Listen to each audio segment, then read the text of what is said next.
So, Sophie, welcome to the podcast. Hey. How are you doing? I'm very good, thank you. How are you? I'm good. I'm good. I feel like, I don't know about you, but it's mid-July and I'm just struggling when we're recording this. And I'm just wondering, like, when did that happen? Yeah, I know. I had this moment the other day when I was like, I think I said something like, "Oh well, it's only May," and someone looked at me. I think it was my stepmom and was like, "Well, no, it's nearly August," and I was like, "What?" I was like, "I've spent half the year inside." I know, I've no concept of time. I feel so confused. How have you coped with lockdown? How's it been in general? um, on and off, like not too bad. I think that the strange thing for me is I work from home anyway, so in terms of I'm not used to like going to a job and like doing seeing people at work and that sort of stuff, like as well, like when you're Mm. self-employed, it's like you're very used to that kind of more isolated life. And I'm not a social butterfly in terms of like going out drinking at the weekends and stuff, but the things that I have missed is just being able to just get out and go if I'm feeling a bit low, like if I'm having kind of like, you're just having like them bad days. Normally I'll just get in my car, go drive somewhere, I'll go work out of a Starbucks as a treat or something. So it's not being able to go to the gym as well, like not being able to just do them things. That's what I've kind of like really struggled with. How have you found working out from home? Have you been like really motivated with it? Because I have to say, I found it really hard. Like, I'm really missing the gym. Yeah, I found it a lot harder than what I thought I would. I think having that space where, actually going to the gym is like just such like a thing for my mindset. Like I found if I work from home, I can actually really only work out from the garden. So every time I say I've done a home workout, it's complete like it's a garden workout because I physically cannot work out in the house.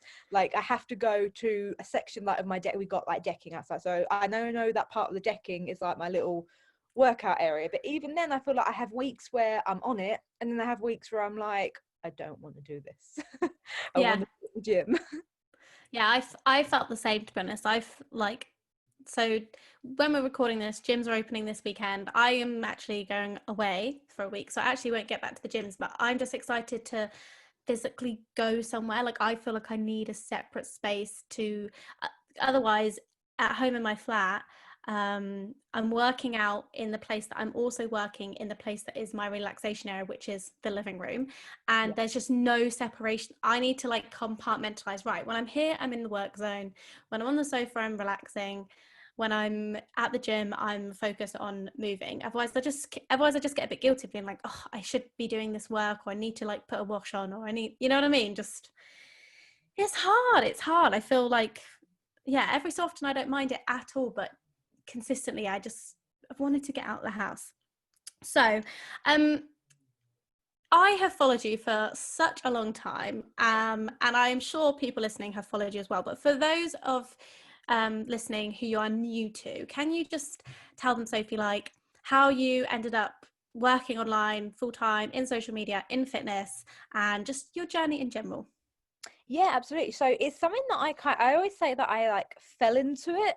I never kind of really searched it out or was like, oh, I'm going to do this. It was just kind of like, I remember one day someone called me an influencer and I was like, I'm a what? And they were like, oh, well, that's what you do, isn't it? And I was like, oh yeah, kind of guess so. So I kind of fell into it. So it kind of really started when I got into fitness in general when I was at uni. So it was my second year of uni and it was like proper uni vibe. So really, really bad diet. And I mean like really bad, just eating like microwave pizzas every day. Really not care what I'm putting into my body, lots of drinking, and it just really was not a good space for my mental health, especially considering I was meant to be getting my degree as well. So it just really wasn't a good environment for my body and my mind. So I remember a friend that I worked with at my part-time job was really into fitness and she was like, come to the gym with me. And I remember thinking, no, I am not going to the gym. And it was a proper one of them, like proper like bro like chain gyms, and I was like, no way I'm going there. But I ended up going, and then I think after a few sessions I just sort of fell in love with it. So that's kind of where my journey with fitness began in general. And then by the end of my degree is in psychology. I finished my degree, but I kind of knew that I didn't want to go into clinical psychology and I didn't want to follow the path that I originally thought I wanted to.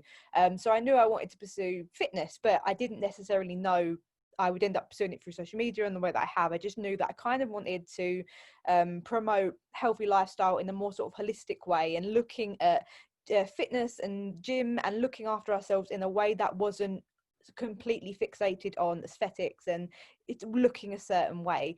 And then it was in July 2017 that I had an accident. So it's actually a training injury.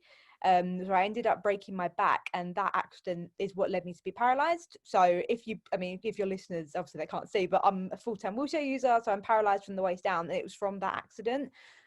So it was after that really that I kind of fell into the social media side of things. So I didn't have my injury and then think, oh, I'm going to document this.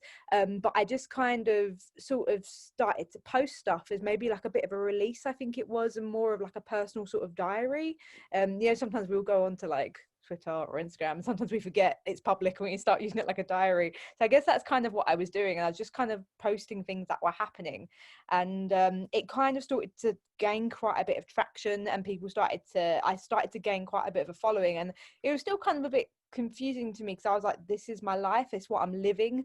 So it was just kind of weird to me that it kind of got like, it became like this thing and that people were interested in. But the more people were interested in it, the more I sort of became more sort of amazed by my own journey, because I'd achieved all of these things in, getting out of hospital and getting back to life and doing all these things. I didn't realize how great they were until I took a moment to stop and think, oh God, you're really building something quite amazing here. So it really was my journey from being discharged from hospital and getting back into the gym, I think, which is what really sort of started to inspire people and really sort of gained people's attention. And so I just started, posting workout videos that were more sort of, obviously, because where I'm a wheelchair user, I had to learn how to work out from a wheelchair, because I became a wheelchair user at 21. So I knew nothing about disability. I knew nothing about fitness with a disability. Like, no, I was really ignorant and uneducated before my injury and before I had my disability. So I went to the gym and I just looked at the equipment, and I took a little notebook with me and I started writing down all the exercises that I could see myself doing and that I knew that I could do with this kind of like new body. And it just kind of went from there. And then I ended up, we're talking maybe like a year and a half later, getting sponsored by Gymshark. So it was kind of like there was like a long journey in between that. And I guess that was kind of like around the time that I was really like, wow, I guess I'm kind of in the fitness industry. Did you have help when you were going through physio and things, with people helping you navigate the gym environment? Or was it literally very much like, right, I've had this previous knowledge, I've now just got to apply this to sitting, essentially? Like, I've Yeah, seen your videos, it's like lots of like lat pull downs and things like that, cable yeah. machines.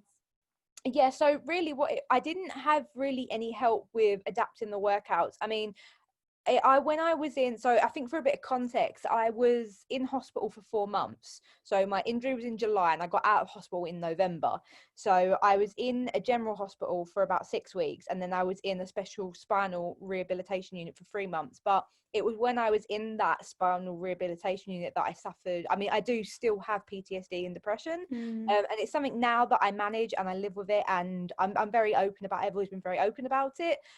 But when I was in rehab, it was at a time where it was brand new, it was fresh, and I'd only just been diagnosed with it. So they did try to get me to go back to the gym because they had an adapted gym actually in the physio center. And now in hindsight, I regret not making the most of it because it's one of the only properly adapted gyms in the country. But at the time, I didn't realize, what a luxury that would be. But I just could not face going into the gym. I went to the gym and they were trying to show me, go, okay, so you have this equipment and, blah, blah, blah, blah. And I just couldn't physically be in there. So for me, PTSD, it's not so much triggered of being in the actual gym environment. It can be triggered really anywhere. So in things like loud noises, hospital shows, things like Holby City, Casualty, I just physically cannot watch. Just things like that. And so that really impacted my journey with getting back to the gym, because that meant that I missed out on that bit in the hospital in rehab, where I guess they kind of would have helped me a little bit more with that. I mean, I do have physio, which has been put on delay now because of COVID, but I go to physio once a week now, but that's more based on it's more like physio where it's like focusing on things that I don't do inside the gym. So like standing up exercises in a standing frame and things like that, things that are kind of like more working on using my whole body. Whereas when I'm in the gym, I really had to learn from scratch, and I really had to just do like trial and error and kind of work out what this new body could do. And I wonder if, like, having been there before, like pre-injury as an able-bodied person, going into the gym, thinking like everything here is accessible to me, and then going to the gym again, like in your wheelchair, and thinking, wow, this is like a whole different perspective. What were the differences? Because, like you said, I think, you know, I'm ignorant about these things because if you haven't had the experience, there's so little education around it, and I'd love to just kind of learn about your, just what the different perspective is, and just what things you're thinking about that, you know, I wouldn't have to think about. Yeah, so I think with accessibility, it's a really, well, first of all, it's a really sort of umbrella term, because I always say when we're talking about disability, is I shouldn't be everyone's point of call when it comes to disability, because obviously disability is so varied and there's so many other disabilities, and within our own disabled community, there's so many people who have varying struggles and varying privileges as well. Like, I'm very aware that I didn't have to go for the education system as a disabled person. I, you know, lived 21 years of my life as an able-bodied, so I do still carry a lot of privilege from them 21 years. But the thing that I noticed when I was going back into the gym was that people don't really understand what accessibility is. As you say yourself, like, you're still quite confused as to, you know, what I wouldn't be able to do and what you can. So I think a lot of people think as long as there's a disabled toilet and as long as there is a parking space that has a wheelchair user sign on it, that it's accessible. And normally by law, that means that it is. So the law is very vague on it. The law more protects accessibility rather than what I like to call inclusivity. So for me to go to a gym and it's be inclusive, you go in there and the pathways will be clear, first of all, which, as you know, most gyms are very messy, which can be down to a lot of the people in the gym not leaving it in a very should we say courteous state from when they leave. So that's one thing that I noticed is when people just leave things all over the floor, but then obviously you will be able to come in and just pick them up and move them, whereas I can't do that quite as easy, especially if it's just some massive gym bro that's just left a 30-kilogram dumbbell right in front of me. There's no way that's being moved. So things like that. As well with the resistance machines, they are just inaccessible to me. And the reason why they're inaccessible is because a lot of the resistance machines in this country, the seats are actually fixed to the actual machine. So there are some gyms, and there is actually a list, and if anyone was interested, there is a list, I think it's on the Gov site, or it might be on the mobility site, where it actually has a list of all the gyms that are inclusive. So if you go onto that site, it will tell you what these gyms have. And one of the things is the resistance machines. I think there's only about 8 gyms in the country that actually have these resistance machines where the seat swings away. So someone with a wheelchair will be able to wheel up to the machine and use the machine. So say for a chest press, for example, you could move the seat away. It literally just hooks up, swings away. You get in there with your wheelchair and then you can use the chest press machine without the seat in the way. So I think a lot of people just expect you to, oh, well, you can get in and out your car, just get on the chair and use the machine, which you wouldn't be able to do, because where I'm paralyzed from the waist down, obviously my core is off. And no matter how much I train, my balance will never be 100%. And if I'm lifting heavy, which I do, it's just not feasible. It's not safe. So I rely a lot on free weights and the cable machines. And then the cable machines is another thing as well, because you're actually, and they do have signs on them in most gyms, when you leave them, you're meant to leave them at your hip height, so that when the next person comes, no matter who they are, they can reach it. But obviously a lot of people don't think about that. Yeah, just little things like that. They're the things that I've picked up on, like, through my experience. But then I know there are some people with like varying disabilities who struggle with like a manner of different things. That's so, yeah, so interesting. And like you said, even just the cable machines now, I can think of a time when I've definitely left it wherever I finished doing what I was doing and didn't think about it. And that's an easy thing that I can now consciously do and just be like, okay, just put it back to the middle. Super, super easy thing. So hopefully, like, people listening can incorporate that. So before we move on any further, I feel like we should, and, you know, part of the reason why I kind of reached out and said, can we have a chat, is because you've just done some brilliantly informative content recently around educating people about having disability. And The most recent post I saw was a post you did about using the term disability and like saying, is it offensive? So I feel like we should just answer that before we kind of carry on. Is it offensive to say, use the word disabled? Because I have in the past heard from other people who are, I think with, you know, best intentions, trying to be inclusive and, you know, feel like they're saying the right thing, have said, you shouldn't say someone's disabled, they should be differently abled. But I know that that varies. So I would just love to hear your thoughts on that, and yeah, what you think about the term disabled.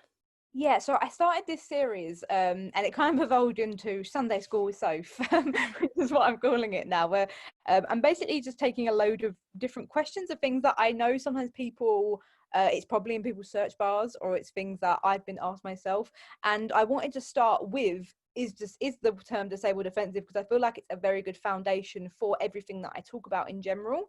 And really that question really stems from, is the term disabled offensive? Because when I live my life as a disabled woman, the question that I'm always asking myself is, am I offensive to people?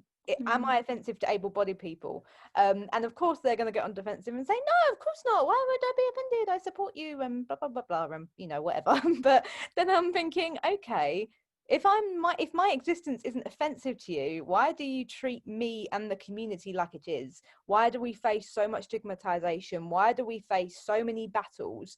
Why are we still not included and sometimes physically allowed and be able to access so many spaces? So if disability truly is inoffensive, why are disabled people treated like it is offensive? So for me, that is where the question come from. So I wanted to break down the question into kind of like loads of different avenues, and so as you say, you've heard people say the term like differently abled and loads of different things, and I've heard loads of different things, and I think it's important to note as well that I've said before, the disabled community is so varying, and there's so many, you know, people with different disabilities who've had different experiences and who've lived different lives, and it's kind of a battle of two sides, because there's kind of the battle outside of the disabled community, where we're you know, fighting the cause outside, and then it's also a battle we're fighting within, because a lot of disabled people actually can't decide in our own circles what is right and what is wrong. And I think it's important to note that within the disabled community there is no right and wrong. If a disabled person tells me, actually I would prefer this term, I'm not going to sit there and argue with them. I'm going to say, okay, that's your experience, you have lived your life your way, and I'm going to respect your disability and the way that you want to identify. But if an able-bodied person was to turn around and say, actually, no, I don't like that, I'm going to call you differently abled, I'm going to say, well, no, this is where you're going to sit down and listen, because you don't have that disability, you don't have that lived experience, so you don't get to tell me. I don't have to respect or tolerate what you want to call me. So I think the term, like, for example, if we break down the term differently abled, it kind of stems from the need of able-bodied people to just bypass disability and to kind of ignore disability, and sometimes, as you say, unknowingly and with the best intentions, but it all stems from internalized ableism and unconscious bias. Because if disabled truly was inoffensive, and if we wasn't scared of disability, and if we, you know, were inclusive to disability, then we wouldn't be afraid of saying the term disabled. Yeah, definitely. And I, like I said, the person who said differently able to me was not a disabled person. So in, you know, in this instance, I am going to listen to your perspective, because like you have that lived experience and you know what you want to be, you know, identify as, you know, what feels comfortable for you. And And it's I really loved in your post, I think you said the phrase, if you're going to say disability, say it with your chest. And I love that. I just love the energy of it. I was like, well, yes, Sophie. this problem as well of when you kind of scoot around the term disability, and when you're so afraid to say the word disabled, I'm like, you're also missing out an opportunity to actually help the disabled community. If you can't even say the word disabled, how are you going to support the disabled community? Like, if you can't even, you know, if you can't refer to us without referring to us as an extension of your own able-bodied identity, we need to be seen so we can be heard, and you need to call us what we are, which is we are disabled, because when you then bypass that, you are then actually bypassing all of the things that we need to function in society. So if we're not going to say disabled, we're not going to talk about disability, so then I guess, okay, we're not going to talk about accessibility in public transport, accessibility into education, financial equity and things like that. It's all of these avenues in life which then get missed, and people say, oh well, why can't, you know, it's like, why can't we all just, we're all human. Well yes, but we don't all have the same starting field, and we don't all have the same playing field. A lot of us have different obstacles and things to overcome, so they need to be recognized.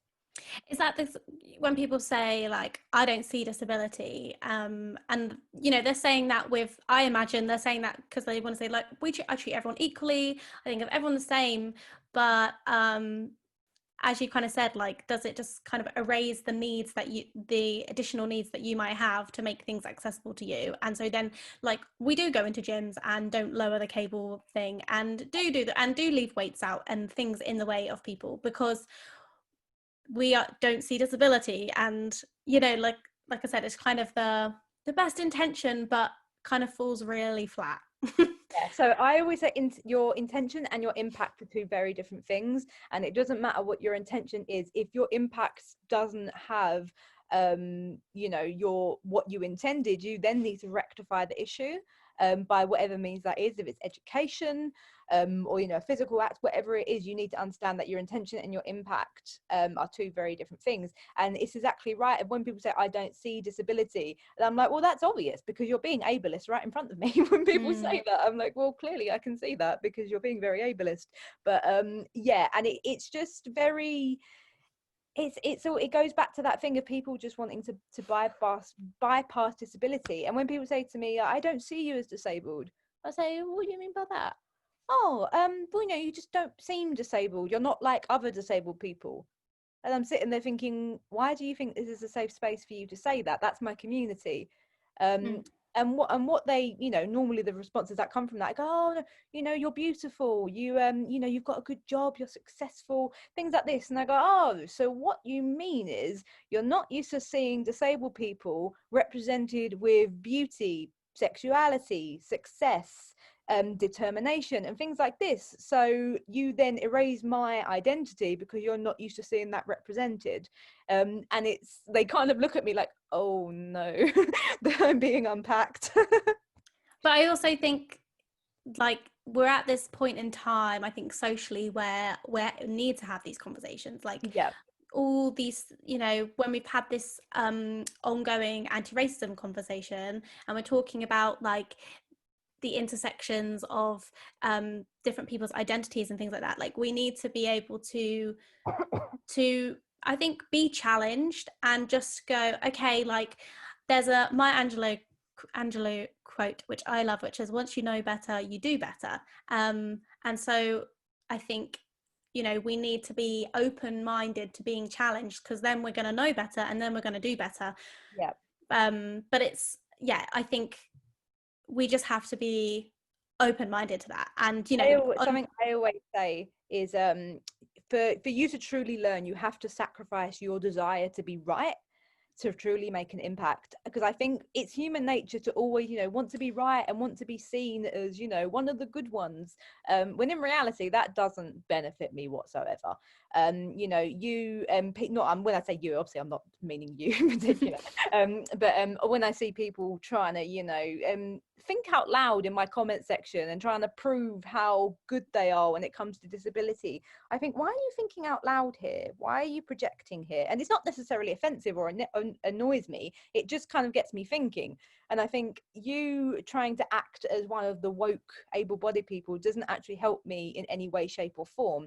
It's not about you as an able-bodied person, so you need to detach yourself from the issue. It's like when we talk about issues of race, I mean, me being disabled doesn't make me immune to white privilege as a white person. So when it comes to issues of race, I understand that my goal isn't to look like one of the good white people. My goal is to look at the system of white supremacy and go, right, how do I benefit from it? How have I upheld it? And how can I now help to dismantle it? And I think that's the idea of people need to really take their ego out of what they're trying to do. But I think people get so defensive because it's so natural to attach yourself so intrinsically to an issue. Yes, and yeah, especially there's a lot of ego in it and a lot of pride, I think, and a lot of like hurt pride and bruised egos, which cause the kind of defense mechanism of the kind of pushback. And I would love to hear more about your experience being online as a person who works in fitness, you know, being a Gymshark athlete and having, you know, being like a visible person online, just like you said before already, like having people in their comments kind of like said thinking out loud and maybe not necessarily engaging in discussions, but sometimes is it a case, do you find that people are talking about you rather than to you? Or I mean, just from my experience of being online, sometimes I don't think people think you read their things, they don't think you will check your DMs, but you're like, I'm a person, I'm here.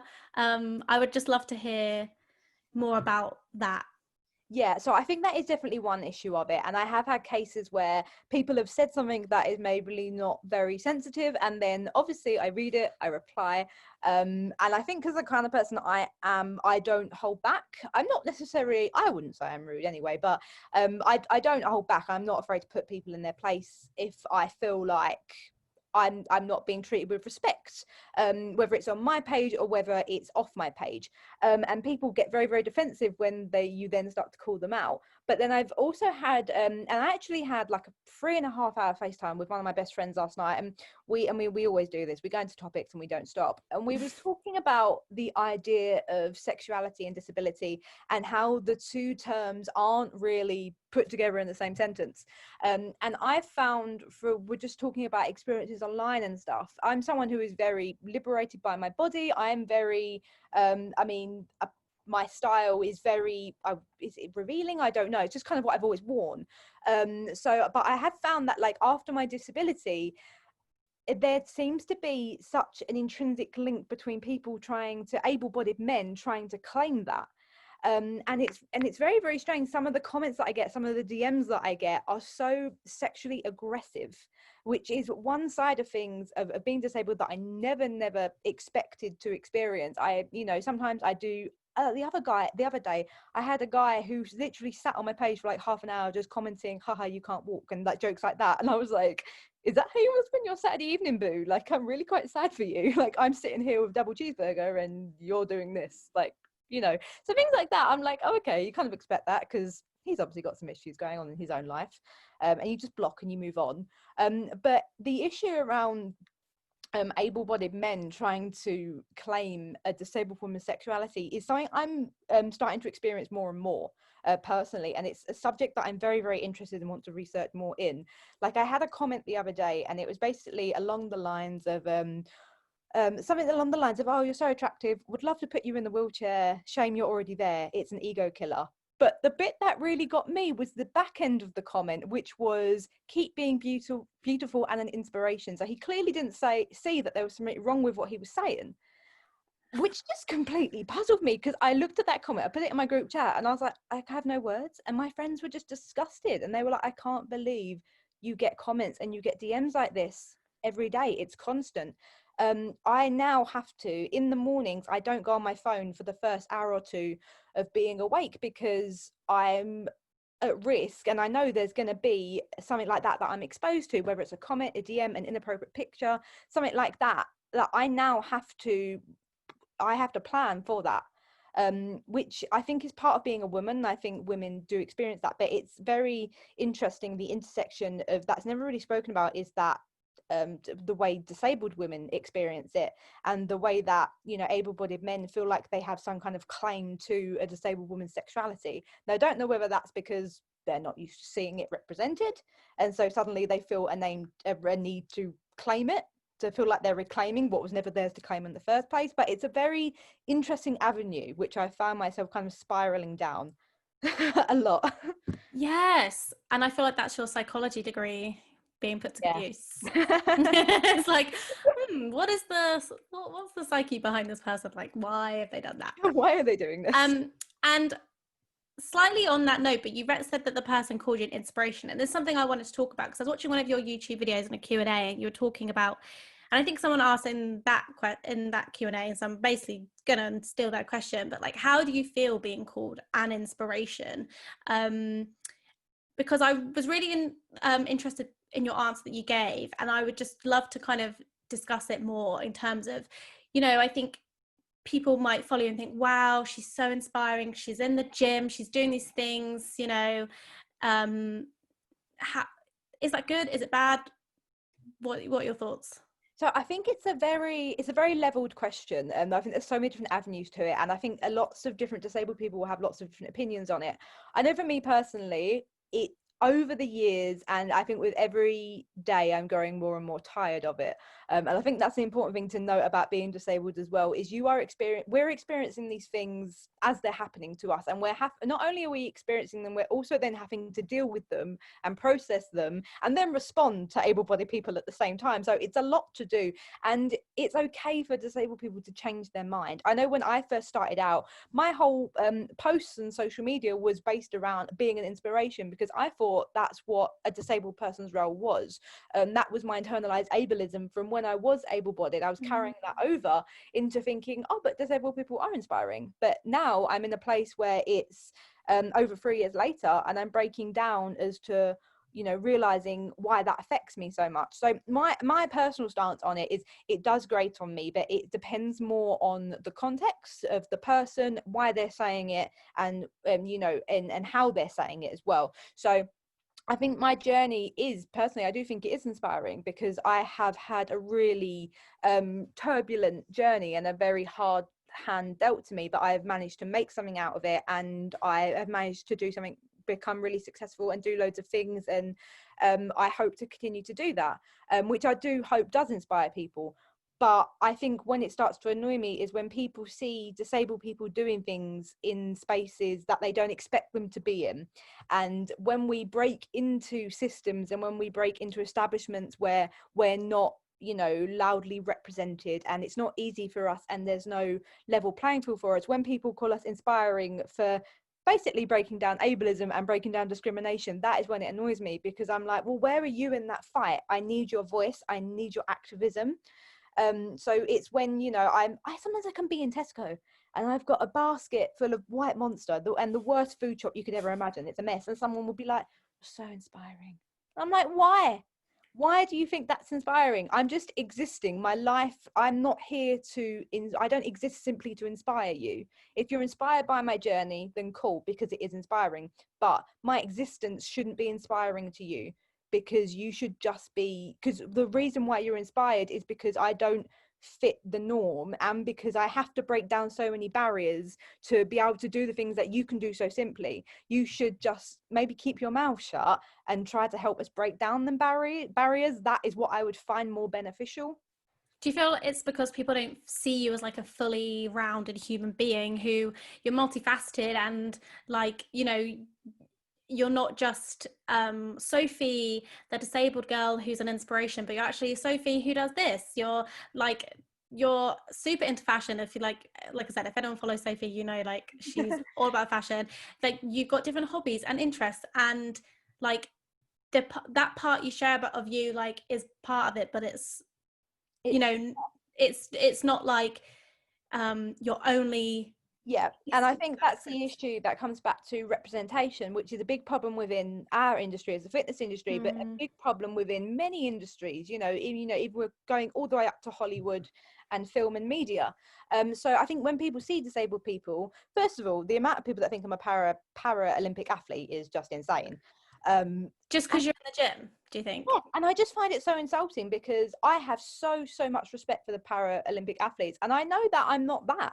And I find it's insulting to me, and it's insulting to them. Just because you go to the gym, you're not an Olympic athlete. So why is it any different for me? And I just find that so interesting to me that people, their first thought is the Paralympics, but then that stems from the fact that that's probably one of the very few representations that they've seen. And then going back to the issue of representation and being an inspiration, you've got films like Me Before You, $1 Million Baby, where the lead disabled protagonist, who has just become disabled, ends up killing themselves. And it seems like our only two boxes of representation are, oh, you're an inspiration, or you're suicidal and you're going to kill yourself. And I have battled with depression, PTSD for the last 3 years. And at the very start of my injury, I did have suicidal tendencies and, suicidal thoughts. And I remember looking at all of this media and thinking, well, that's kind of looks like what my path is. I remember someone told me to watch Me Before You after my injury. I don't know why they said that, because I watched it and I was just knocked for six. I just remember thinking, is that what I'm meant to be now? So that's the problem with representation. It's one of the problems with representation. It's a massive umbrella problem where people think that, they don't realize that we are multifaceted. I'm inspiring, but I'm also, a daughter, a sister. I can be a bit of a bitch. I can be aggressive. I can be rude. I just like any human being, and then at the same time, I can be loving. I can be caring. I'm not just I don't exist just to inspire you. And I think that is where the problem lies. It's this need to constantly put people in a box, isn't it? And people need to say, right, you're in the inspiration category and that's all you're allowed to do. And I also think you saying that actually about being a bitch and, not being this like perfect person, because I think people assign you as an inspiration, and then do you feel like they have this like unrealistic, like they hold you to these like super high moral standards because you can't put a foot wrong. You are only an inspiration only, like you can't be inspiring because you're creating a life for yourself after an injury, but also like you are going to get things wrong. Like you might, like you said, you might say something that's a bit mean or whatever. Yeah, you might catch me before I've had coffee and I might at you, my dad probably knows way too well. But like, and it's, I think once I got, and it's very, I think prominent, not just to disabled people, but it's an issue online as well. I think first of all, we need to stop idolizing celebrities and people we see online, because, I would say nowhere near the celebrity category myself, but like I look online and it's just people living their lives. They're just existing just the way everyone else is. And if you like their work and you want to support their work, cool. But we need to stop idolizing people online and holding them to such high standards, because then we also forget to hold them accountable. I think I got called once, like I can't remember who it was. It was in an interview or something. I got called the internet sweetheart. And I was like, please don't call me that. I don't want to be your hero. Okay. Yes. I'm not here to save anyone. In fact, I would love to be the anti-hero of the fitness industry, because I have such a love-hate relationship with the fitness industry, where I love fitness, but I hate the state the industry is in. So I would love to be an anti-hero who can actually hold the industry accountable and, start to deconstruct it and then reconstruct it in the ways that need to be done. Well, I would love to talk about that, because I feel like I definitely identify with that. And I would love to hear your thoughts on maybe how your relationship with fitness has evolved throughout this, this time, and just what your thoughts are about the state of the industry and what you think does need to be done better. Yeah, so I think the state of the industry it's interesting, because I think when the reason that I was so scared to get into fitness in the first place, we're talking way back in 2015, before I first set into the gym. The reason why I didn't want to go, and I was so scared to go, and even when I did go, I was going at like 11 o'clock at night, and like ridiculous times, leaving the library and then going at 11:30 at night. It was just ridiculously, first of all, it was unhealthy and it was unsafe, but I was doing that because it was such a patriarchal environment, and it was such an aggressive environment that I just didn't feel comfortable around all of these men. So I think there is so many different avenues of different problems for different intersections. So I know there are so many different problems that the transgender community are facing within the fitness industry. And then there's also so many problems that the disabled community continues to face in the fitness industry. And then there's issues that stem from LGBTQ+. So I think the issue, my issue, what I see with the fitness industry is that it is modeled on the able-bodied fit male. And then I do see an issue as well, because obviously there's a lot of privilege that women in the fitness industry have, where you have almost like cisgendered, white, thin, able-bodied females. But although they do sort of, I feel like they benefit from the privilege of being the desired body and the desired fitness ideal, I think there is also a problem of sexualization within the fitness industry, massively for women. Yes, and I think if you just look at any, like, I'm particularly thinking about the bodybuilding style photography and everything. The guys, it's very like hyper masculine representation, and I think that's, you know, the man, it's kind of like just building these like huge guys who, you know, who could like save us all with their massive arms, and then the woman is kind of like, yeah, it's very like you said, it's a very sexualized way of looking at things. Because I don't know about you, but having done photo shoots in fitness and in the more bodybuilding space, like early on in my fitness life, the male photographers are the ones who take a lot of these bodybuilding style photos, so that obviously they're naturally going to say like, and just like stick your bum out a bit, and, you know, just do this position and give us a little this and give us a little that. And, you know, I've been on the other side of the camera to that and have experienced that, because it, you know, it's largely you know, a male space. I think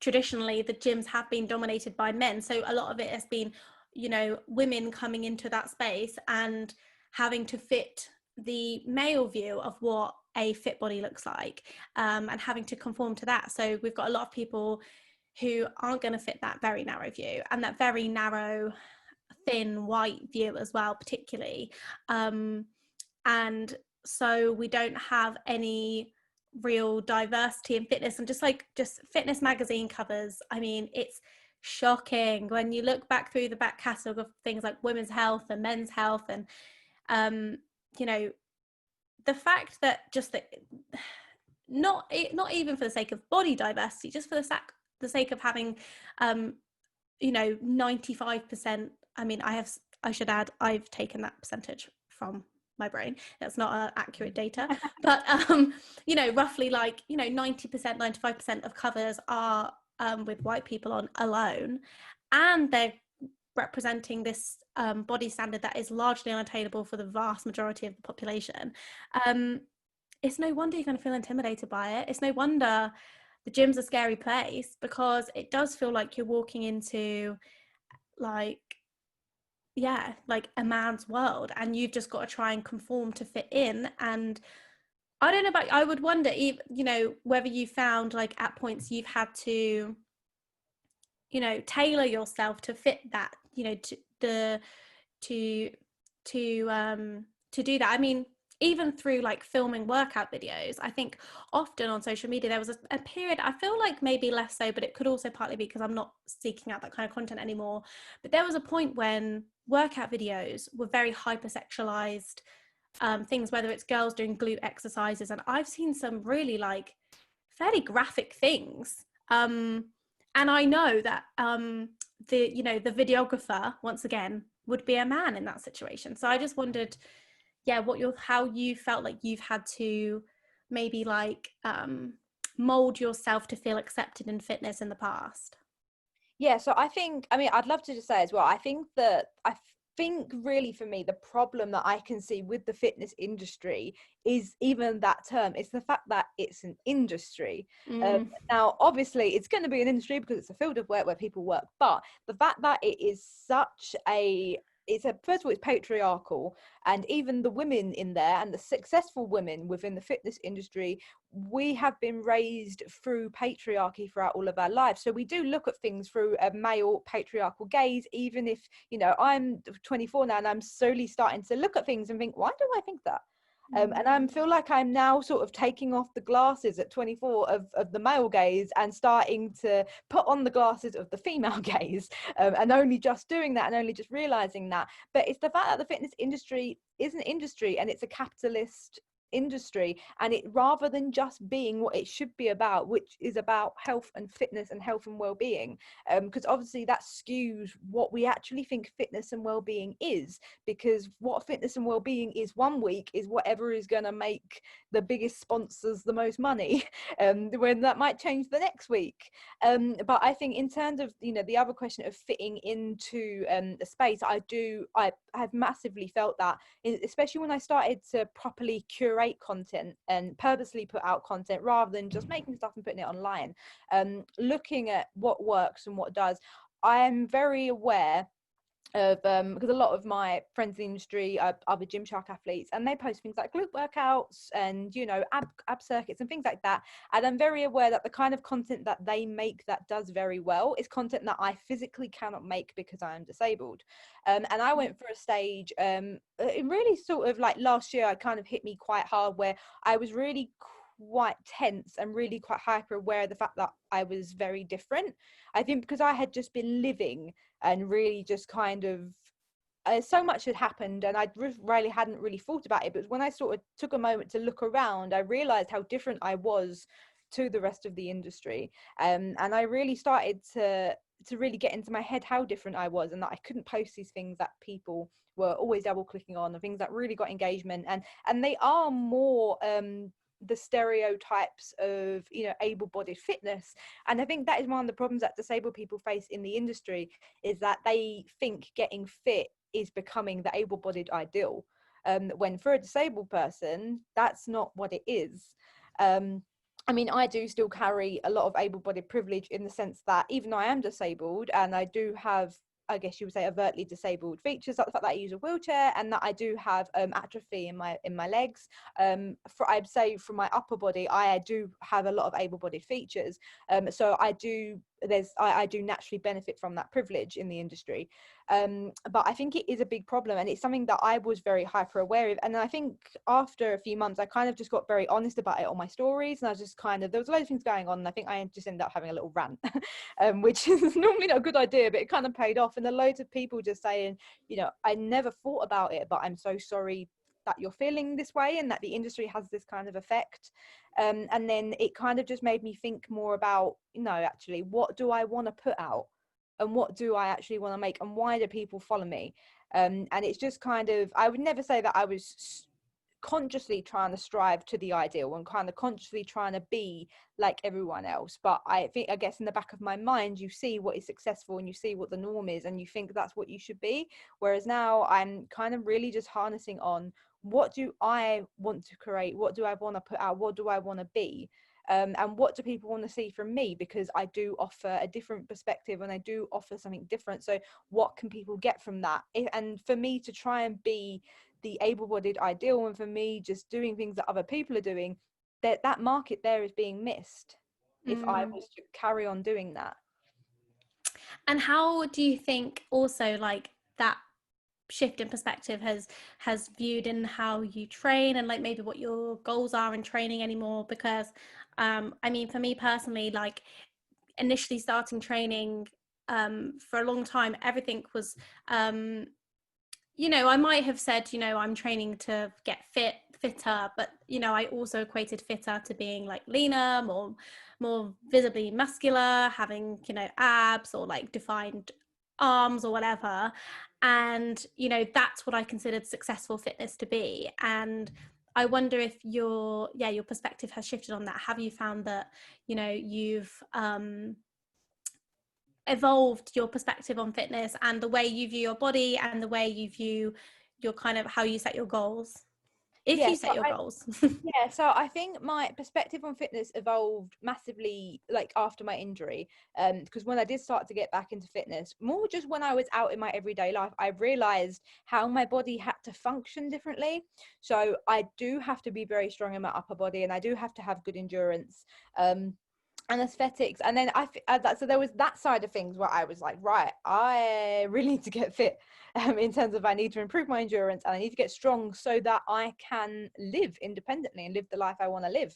And then there was the perspective of, well, of after everything I'd been through, you know, a trauma of, you know, becoming paralyzed and, you know, spending that time in hospital and going through PTSD and depression and all of these things that I'd been through, it kind of made me put into perspective how little aesthetics actually matter. And I kind of just had this moment where I was like, who cares what you look like? You know, your body is just a vessel for who you are.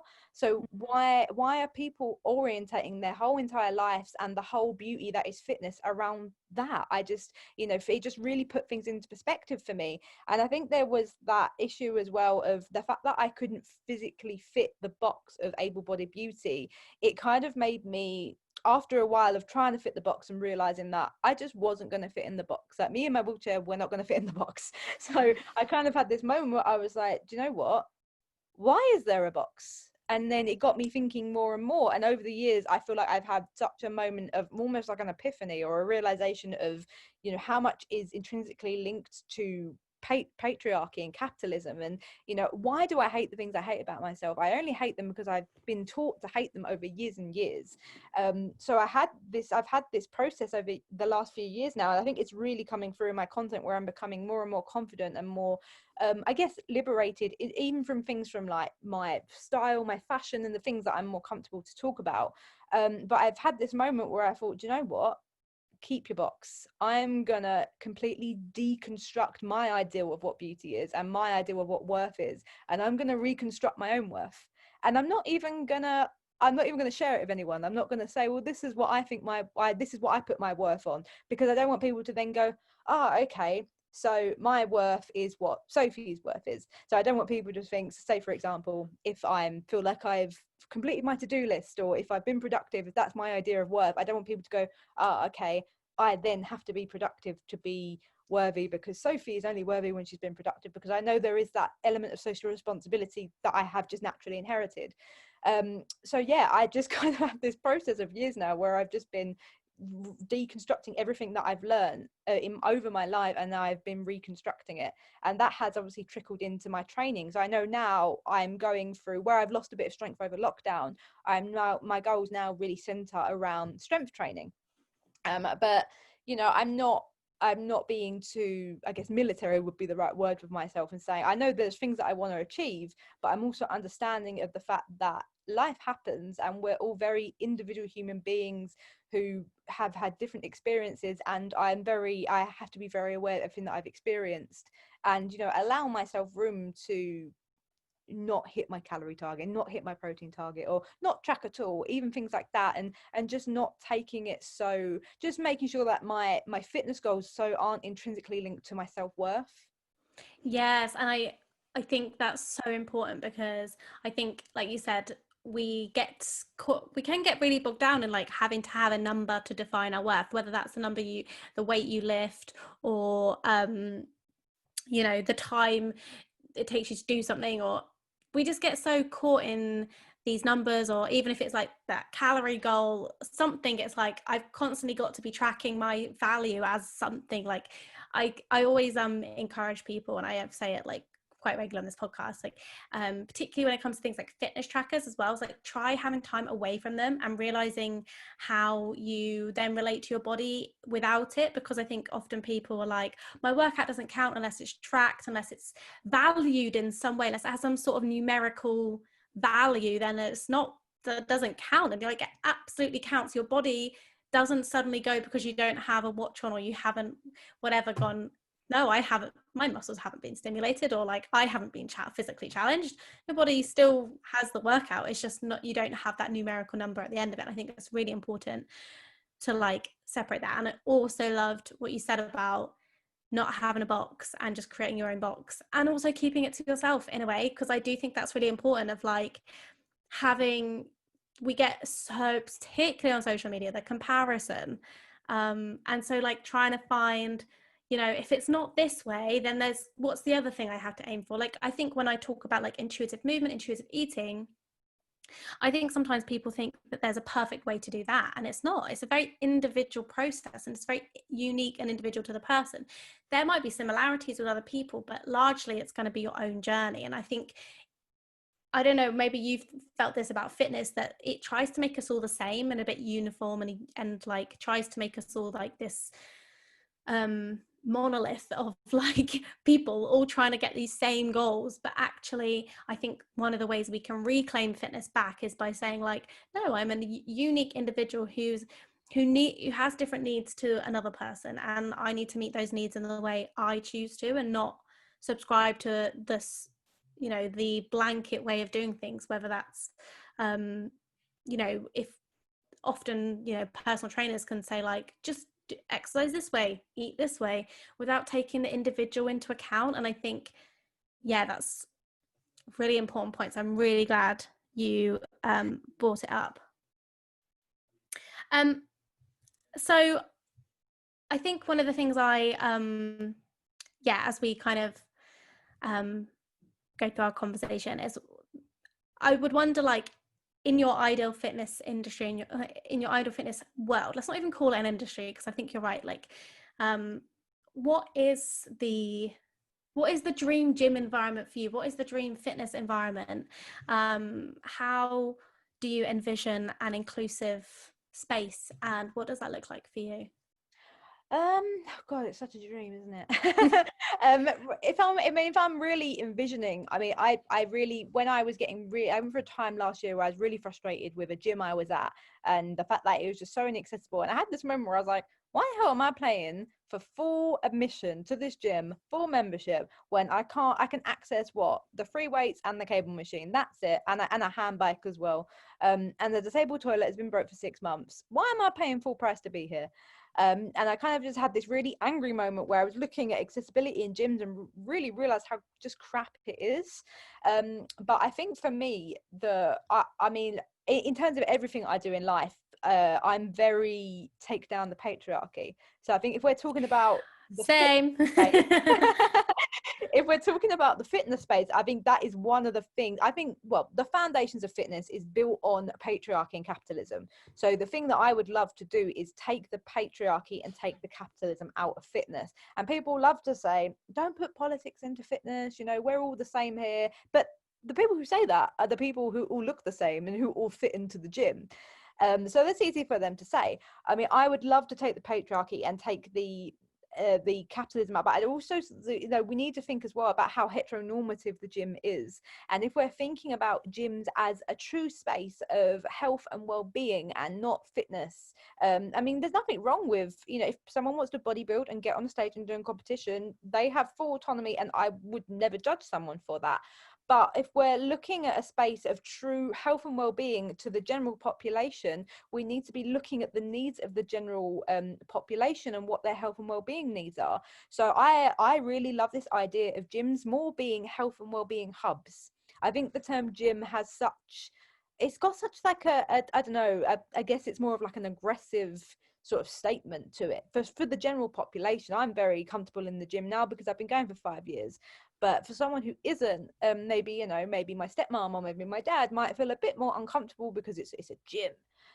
You know, whereas if we're thinking more about health and well-being, the idea of it being a hub is a lot more inclusive. And if we're looking at things, we're looking at health and well-being as a holistic sphere, I guess. We need to be looking at different intersections. So we need to be looking at the transgender community, and, you know, the LGBTQ plus community. And I say them separately just because I know how much trauma and how much stigma there is around the transgender community, and there has been since the dawn of time, because transgender people have been around since the dawn of time, but it's really becoming a subject that is coming to light now, especially within the fitness industry. So I think we nearly need to be bringing intersections back into, well, not back into, we need to be bringing them in to our fitness spaces. I think that might be a good place to start.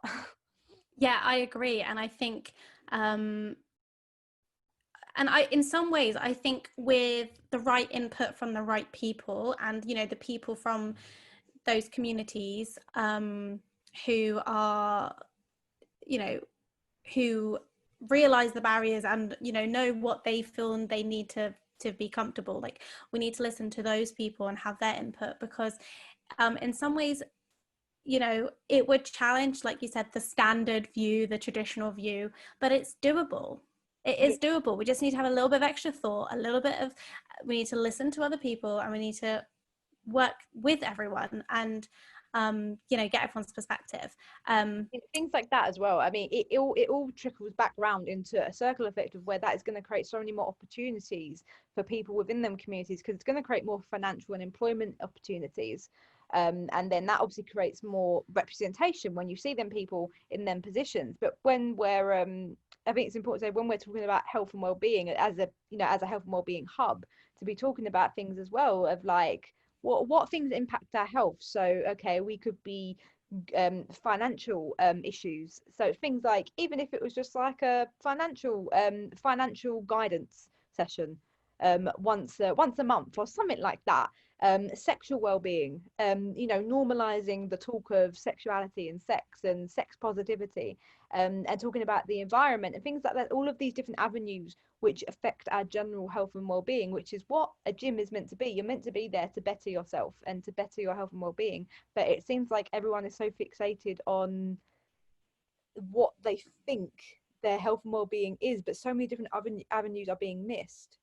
Yes, and do you know, I absolutely love that, talking about like finances and environment and sexuality, because yes, you know, we've boiled down fitness into what you look like, how you exercise, what you eat. That is actually a very small part of like the sum of fitness, and there's so many other things that come into the equation. You know, mental health, I think, is one of the key things. I think, how can we be exercising our bodies if we're not exercising our minds? Like, I don't understand why there's such a why those two things feel so separate, and they're actually so related. But yeah, I love those ideas, and the idea of calling it a hub is genius. I love it. And the same with like fitness brands, whether it be, I don't know, activewear brands or sports nutrition. I'm trying to think of things like that. Is there anything you've seen in terms of like how you think brands could be more inclusive, whether it be through like their marketing or just generally in like who they employ and how they run things behind the scenes?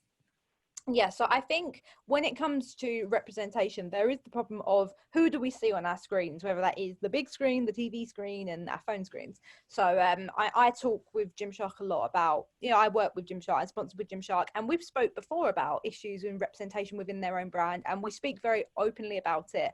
And, you know, I tell them what I need to see more, and we have honest discussions. And when we have campaigns and things coming up, like I'm shooting a campaign with them in a couple of weeks, actually. And something that I'm always very insistent of is I want to know who's on the shoot, who's in the campaign, who's working on it, things like that. So that is a responsibility of people within the industry when you're taking a job, asking who is in this role, who's doing it with me, because I think for the true fight for equality, we need to be giving up a little bit of power. So if you think there could be someone who deserves your role more, because it doesn't mean you don't deserve it, but if there is someone who could, you know, use that role in a different way for a better purpose, for more representation, then that conversation needs to be had. Because it's not like, you know, you don't deserve the role, but there's people who have been missing out on jobs and missing out on roles for so long. So in terms of, you know, there's that of who we see on the screen and where, you know, the phone screen, big screen, whatever, and then there is who's working behind the camera, who is working more importantly in the boardrooms, because that is where issues get missed. I've seen some terrible campaigns over the years, and you just think like, what does your boardroom look like? And you know what their boardroom looks like. It's just all straight white men. So that's where problems happen. And I think that is a problem across the fitness industry in general. And I could say one thing that I'm really proud about working with Gymshark is that they have had problems in the past, and they have owned and admitted them, put their hands up, you know, whether it's to me privately or whether it's publicly. But they are always working and trying to look at, you know, doing the next thing without it being a performance. I know there's a few things, you know, that we're working on and that I always, you know, trying to get moving. So that is really great to see. But I think it is the issue of brands realizing that they have the responsibility to do that. Because I know a lot of brands don't really see it as their issue, and they don't really see it as something that they have to tackle, but it absolutely is.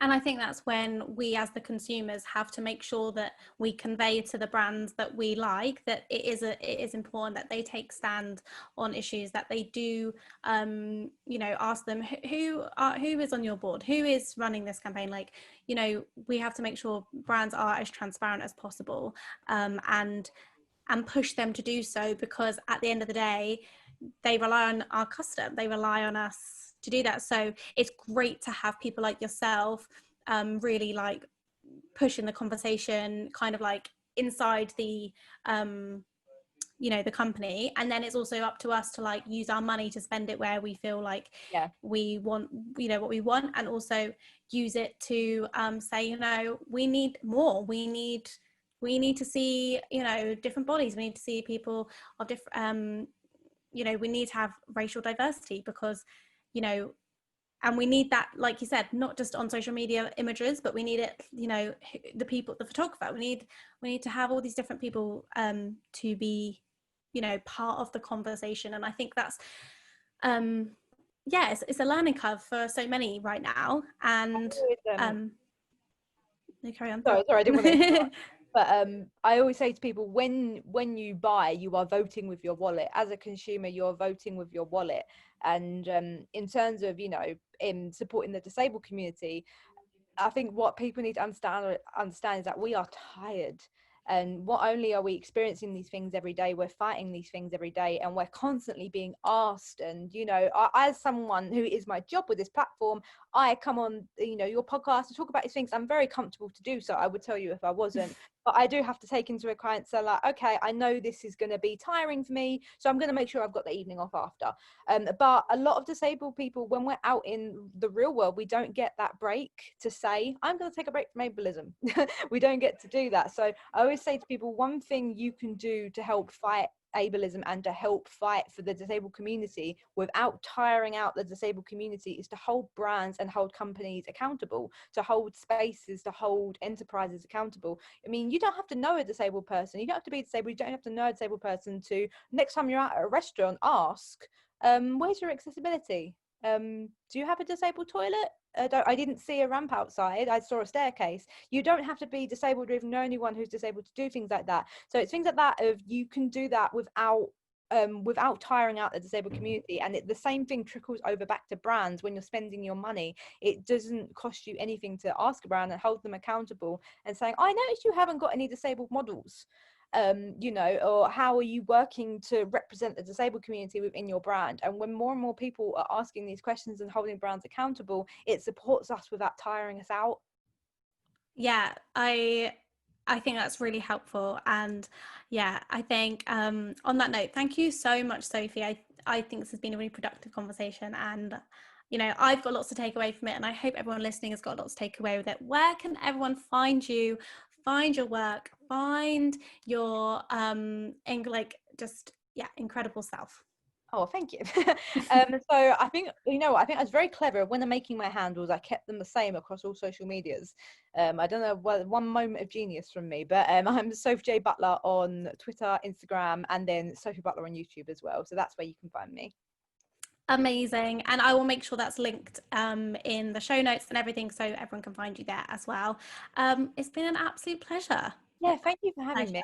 And I hope when lockdown ends and we get back to some sort of normality, then we get to connect in real life too, because I'd love that. Yeah, that would be lovely. Thank you so much, Sophie. Have an awesome day. And thank you everyone listening. If you did enjoy it, make sure you're using the hashtag #TrainHappyPodcast, tag us at TrainHappyPodcast. And I'll see you next week. Goodbye, everyone.